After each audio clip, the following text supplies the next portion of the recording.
You make me feel a little higher. The things you do, they make me smile. You make me feel so Assalamualaikum warahmatullahi wabarakatuh. Hai semuanya, kembali lagi dengan saya Rizka Dudamayanti, mahasiswa Unmul dari Prodi HI kelas A angkatan 2020. Pada kesempatan kali ini saya ingin mengupgrade curhatan saya di video sebelumnya dengan pengetahuan yang sudah saya dapatkan melalui ilmu yang diberikan oleh dosen saya, yaitu Ibu Nisa Gena. Sebelumnya saya ingin mengucapkan terima kasih kepada Ibu. Terima kasih atas ilmu yang sudah Ibu berikan kepada saya. Sebelum mulai berpikir cara filsafat, kita itu harus tahu dulu syarat-syaratnya. Bagi yang belum tahu, saya kasih tahu nih. Yang pertama itu, kita harus berani menguji hal-hal kritis yang selama ini kita yakini. Yang kedua, harus bersedia menguji hipotesis dan memberi tanggapan terhadap pernyataan filsafat.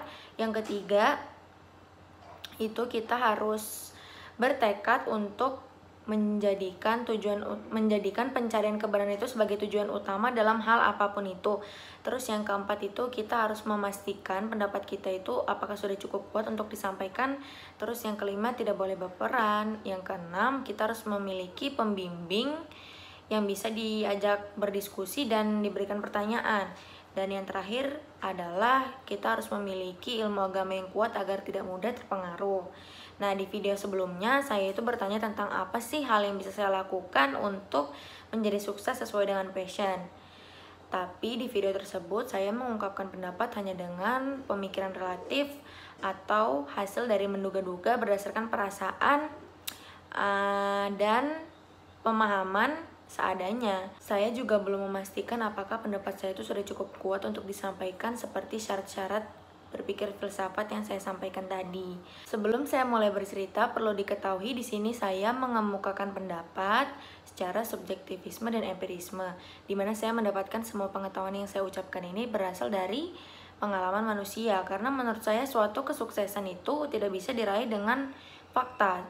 Semua manusia itu bisa berusaha dengan caranya masing-masing untuk mendapat kesuksesan. Jadi nggak ada kepastian atau fakta yang menetapkan bahwa kalau kita mau sukses itu harus begini, harus begitu. Yang paling penting itu untuk sukses kita harus bekerja keras, itu aja sih. Sekali lagi ini hanya pemikiran saya. Jika kalian ada yang tidak setuju atau merasa pernyataan saya ini salah, bisa dikoreksi di kolom komentar ya. Langsung komen aja. Nah, kembali ke pertanyaan saya yang kemarin, sebelum sukses, kita harus tahu dulu sebenarnya apa sih sukses itu. Sukses itu menurut saya sendiri adalah kita itu bisa hidup sendiri tanpa bantuan orang lain seperti orang tua gitu. Jadi kayak kita bisa hidup di atas kaki kita sendiri tanpa bantuan finansial dari orang tua ataupun siapapun. Jadi kita kayak menghidupi diri kita sendiri tanpa bantuan orang lain.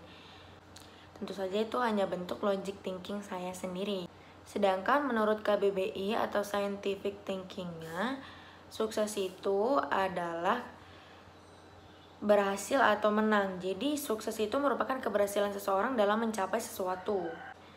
Karena pertanyaan saya kemarin tentang sukses sesuai dengan passion, jadi sekarang ayo kita cari tahu tentang apa sih passion itu.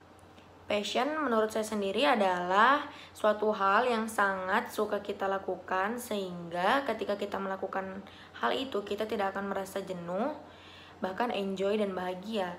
Oh ya, jenuh dan capek itu berbeda ya. Jenuh itu suatu keadaan dimana kita bosan melakukan sesuatu yang terus menerus. Sedangkan kalau capek itu wajar, setiap kita melakukan pekerjaan kita pasti akan merasakan capek jika berlebihan.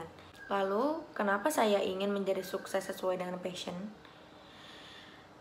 Pertanyaan menarik nih. Dalam ilmu psikologi, Profesor J. Valeran mengemukakan bahwa passion itu terbagi ke dalam dua jenis. Yang pertama itu passion harmoni dan yang kedua itu passion obsesi. Passion harmoni adalah tipe passion yang positif karena pada umumnya seseorang yang memiliki passion harmoni melakukan sesuatu atas dasar kesenangan, kecintaan, serta seirama dengan kecintaan kita akan sesuatu.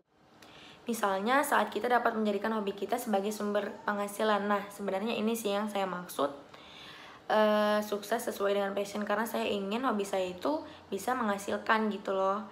Jadi nggak terlalu pusing, nggak terlalu berat gitu ngejalaninnya. Lalu apa itu passion obsesi?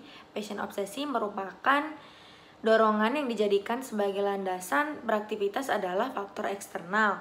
Misalnya kewajiban untuk mendapatkan gaji yang tinggi demi menafkahi keluarga.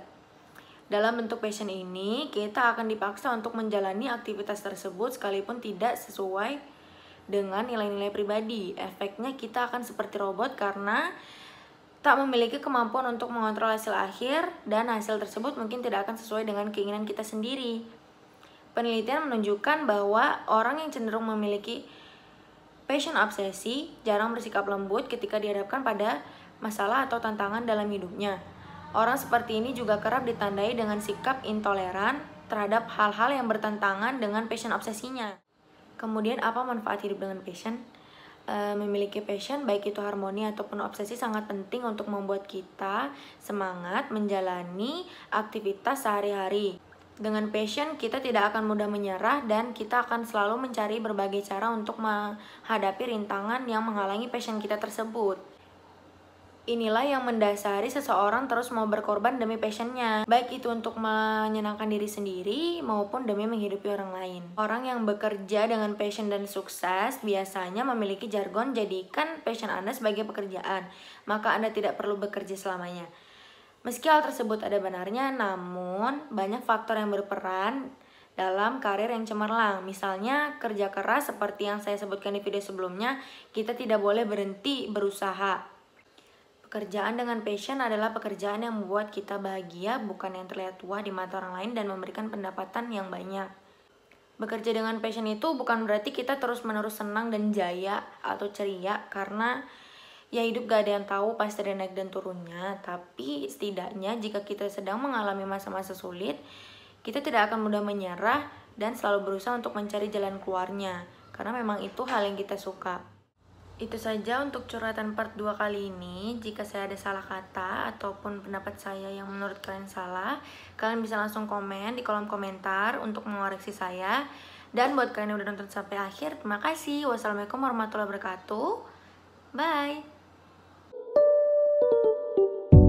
It's 5:50 something and it feels empty inside.